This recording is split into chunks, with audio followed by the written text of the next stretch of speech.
الحمد لله رب العالمين والصلاة والسلام على سيد المرسلين أما بعد فأعوذ بالله من الشيطان الرجيم بسم الله الرحمن الرحيم میرے ساتھ مل کر پڑھ لیں الصلاة والسلام علیک یا رسول اللہ وعلی آلک واصحابک یا حبیب اللہ.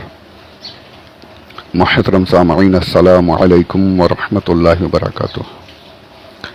6 صفر المظفر 1443 ہجری 14 ستمبر 2021 یوم الثلاثاء سہ شنبہ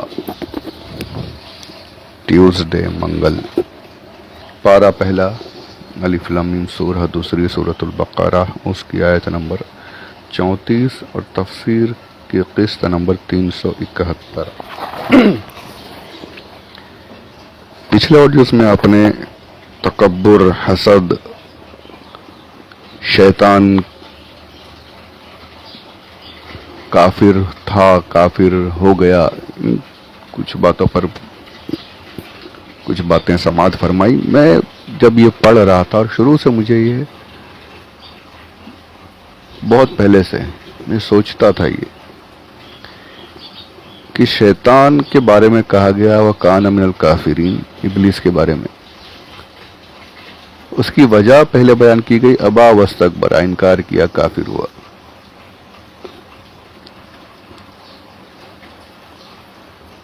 تکبر آدمی کتنا بھی کر لے، کتنا بھی تکبر کرے،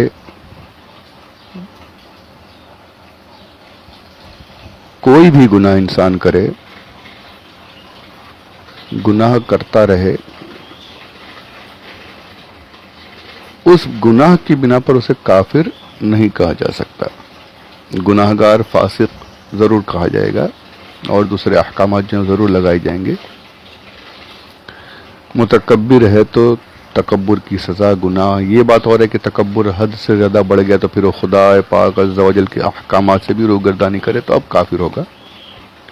یہاں پر شیطان کے تکبر کی بنا پر کافر، میں سوچتا تھا کہ کیوں کافر کہا گیا. صرف تکبر کی بنا پر، صرف گناہوں کی بنا پر آدمی کافر نہیں ہو جاتا. گناہ کرنے سے کوئی مسلمان اس دائرہ اسلام سے خارج نہیں ہو جاتا ہے.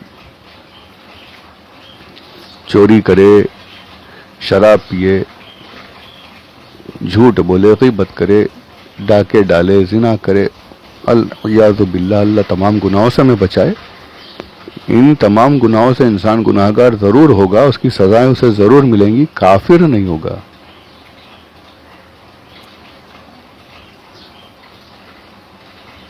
جیسے کہ آدمی نمازیں نہیں پڑھتا، زکوٰۃ نہیں دیتا، اس بنا پر نماز نہیں پڑھنے کا گناہ اس کے سر ضرور آئے گا.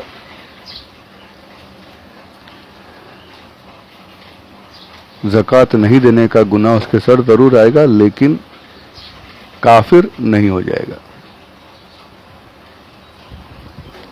اب کفر کب ہوگا؟ جب وہ نماز کے فرض ہونے کا انکار کر دے کہ نہیں، میں نماز کو مانتا ہی نہیں، میں زکوٰۃ کو مانتا ہی نہیں. اب وہ گیا، کافر ہو گیا. تو یہ بات یہاں پر سوچنے کی تھی کہ صرف تکبر کی بنا پر، کسی بھی گناہ کی بنا پر انسان کافر نہیں ہوتا. شیطان تکبر کی بنا پر کافر کیوں ہو گیا؟ تو اس کا جواب پہلے ہے، ابا، انکار کیا. اللہ عز و جل کے صریح صاف حکم کا اس نے انکار کیا. جیسے میں نے پہلے کہا کہ نماز نہیں پڑھتا گناہ گار ہے، لیکن نماز کا انکار کر دے کہ میں اس کو فرض نہیں مانتا، اب کافر ہو جائے گا. جو چیز صاف صاف ظاہر ہے، ثابت ہے، قرآن و حدیث سے ثابت ہے، جس کی فرضیت، اس کا انکار کرنا یہ دائرہ اسلام سے خارج کر دے گا. تو یہاں بھی اس نے انکار کیا. اس کے کفر کی وجہ جو تھی صرف تکبر نہیں تھا، اللہ کے صریح صاف حکم کا، آرڈر کا، ڈائریکٹ آرڈر کا انکار کیا اس نے.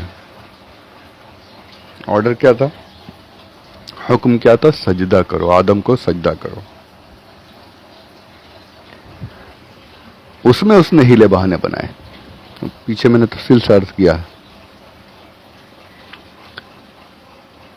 اور سجدہ کیا تھا یہ بھی میں نے بہت ڈیٹیل سے سمجھایا کہ سجدہ آدم علیہ السلام کی تعظیم تھی. آدم علیہ السلام کو ہی سجدہ تھا اور ان کی تعظیم کے لیے کرایا گیا تھا. شیطان یہ جانتا تھا بڑے اچھے سے، میں نے بتایا پیچھے کہ اسی لیے اس نے انکار کیا. اس کے بعد انشاءاللہ اگلے ویڈیو میں اور بتاؤں گا. یہ اس پر ایک دو روایات ہیں،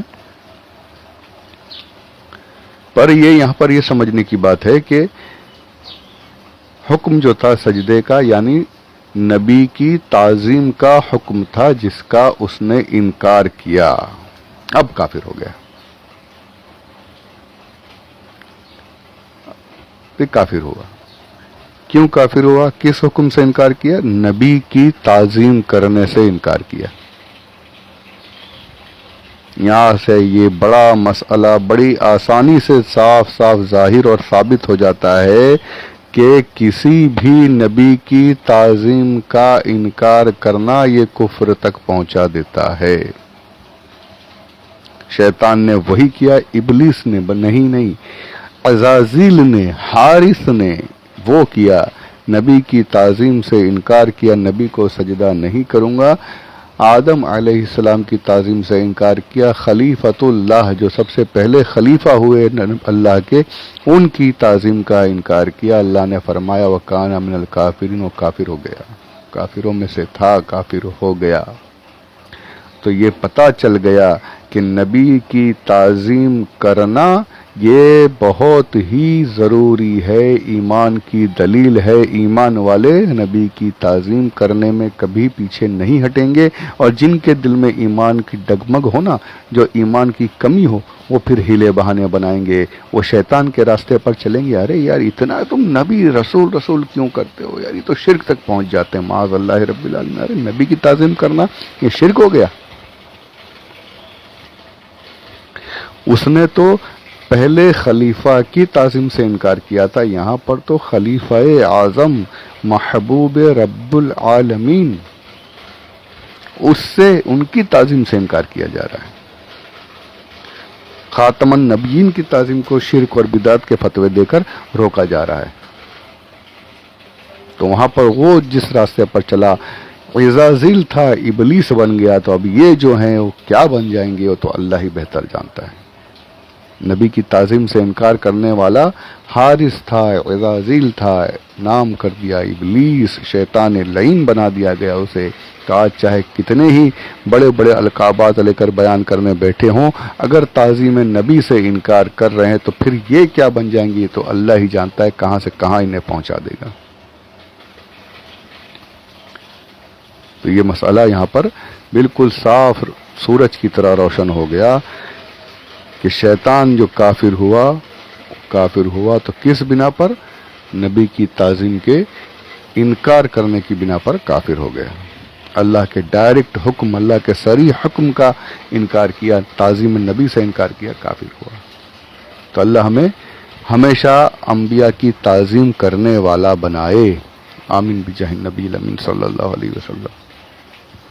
اب یہ کہنا کہ ایسی تعظیم صحابہ نے نہیں کی، یہ جو تم کرتے ہو یہ صحابہ کے دور میں نہیں تھا، ایسا تھا، تو میں پیچھے بھی کئی مرتبہ جواب دے چکا ہوں. ہمارے علماء نے بھی بڑے اچھے سے جواب دیے ہیں. ان کے پاس ان جوابات کا جواب دینے کے لیے ان کے پاس الفاظ نہیں ہیں. بس شرک اور بدعت کے فتوے لگا کر لوگوں کو اتنا ڈرا دیا جاتا ہے کہ ارے ہاں یہ تو شرک ہے، لوگ رک جاتے ہیں. تو بس یہ علم ہونے کی بات ہے. علم ہو تو پھر کوئی قریب پھٹکے گا نہیں انشاءاللہ. تو علم حاصل کیجئے، سنی علماء کی صحبت میں بیٹھیے، ان کے بیانات سنیے، علم حاصل کیجئے. اب تعظیم نبی کی جب بات آئی ہے تو یہاں پر یہ بھی دیکھ لیجئے کہ تعظیم نبی کتنا بڑا عمل ہے اور اس کی اہمیت کیسی ہے. ابھی دنیا زمین پر انسانوں کی آبادی شروع نہیں ہوئی ہے. انسان دنیا پر آنے والے ہیں، دنیا شروع ہونے والی ہے. اس شروعات کی ابتدا کس سے کرائی جا رہی ہے؟ آدم علیہ السلام کو سجدہ کرا کے کرائی جا رہی ہے. یعنی کہ شروعات کرائی جا رہی ہے تو نبی کی تعظیم سے شروعات کرائی جا رہی ہے. اپنے نبی کی تعظیم کروا کر اللہ نے بتا دیا کہ شروع کر رہا ہوں تو اس عمل سے شروع کر رہا ہوں، تو سمجھ لو کہ یہ عمل کتنا بڑا ہے۔ میرے خلیفہ کی، میرے انبیاء کی، میرے بھیجے ہوئے رسولوں کی تعظیم کرنا یہ بہت بڑا عمل ہے، تمہیں یہ کرتے رہنا پڑے گا۔ شروعات ہی اسی سے کرا رہا ہوں۔ اچھا، شروعات اس سے، اختتام بھی اسی پر ہوگا۔ دنیا جو ختم ہوگی، جنت میں داخلہ جو ہوگا، جہنم میں داخلہ جو ہوگا، اس سے پہلے جو اختتام ہوگا وہ بھی نبی کی تعظیم پر ہوگا۔ یہاں پر آدم علیہ السلام کو سجدہ کرایا جا رہا ہے، وہاں پر ہمارے آقا صلی اللہ علیہ وآلہ وسلم کو قیامت میں مقام محمود عطا کیا جائے گا۔ حضور اکرم صلی اللہ علیہ وآلہ وسلم عرش کے سائے کے نیچے بیٹھیں گے، لوائے حمد آپ کے ہاتھ میں ہوگا۔ قیامت میں ساری کائنات آپ کی تعریفیں کرے گی، آپ کی تعظیم بیان کرے گی۔ سبحان اللہ۔ یہاں شروع میں آدم علیہ السلام کو فرشتوں سے سجدہ کرایا جا رہا ہے، وہاں پر لوائے حمد دے کر کے، مقام محمود عطا کر کے ساری امت، سارے لوگ میرے نبی کی تعظیم بیان کریں گے۔ شروع ہوئی تو بھی نبی کی تعظیم سے، اور ختم ہوگی تو بھی نبی کی تعظیم پر ختم ہوگی۔ یہ ہے نبی کی تعظیم، یہ ہے نبی کی تعظیم کی اہمیت۔ تو اب سوچ لیجئے کن کے ساتھ رہنا ہے؟ تعظیم کرنے والوں کے ساتھ، ان کے ساتھ رہ کر کے، اور جو گمراہ کرنے کے لیے آتے ہیں ان پر لعنت پڑھ کر کے انہیں دور ہٹائیے۔ اللہ والوں کے ساتھ رہیے، با ادب بنیے، با ادب با نصیب، بے ادب بے نصیب۔ تو اللہ عز و جل ہمیں ادب کرنے والا بنائے، با ادبوں میں شامل فرمائے۔ آمین بجاہ النبی الامین صلی اللہ علیہ وسلم، وما علینا الا البلاغ المبین۔